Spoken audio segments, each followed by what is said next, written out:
One thing I did to foster interpersonal relationships was learning all the students' names beforehand and using their names when talking to them to convey that I knew them.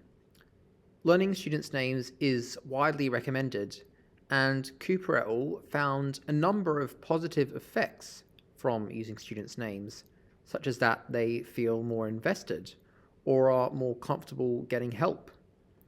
Comfort with seeking help in turn contributes to academic performance.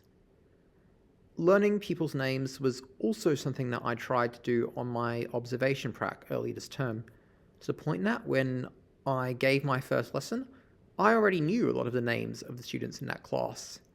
However, I still did not know the names of some, so should have asked them when they answered questions.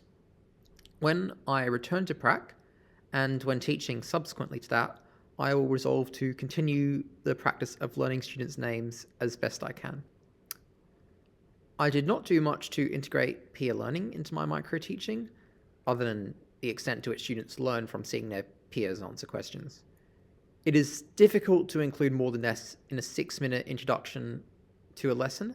However, I possibly should have tried to work it in, as collaborative learning is supported by multiple theories of learning for different reasons.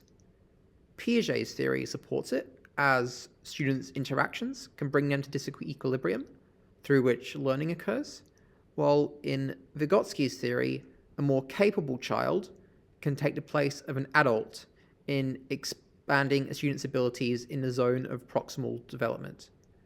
I may thus try involving peer learning in future classes I take. I think I was fairly effective in my use of verbal communication.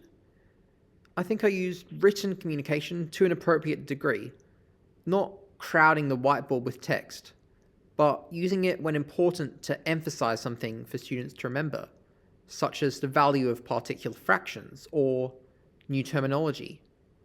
As for non-verbal communication, I think I could have faced the front more consistently, which would have required me to have the parts of my resource stored in a better place. I will aim to improve this when teaching in the future.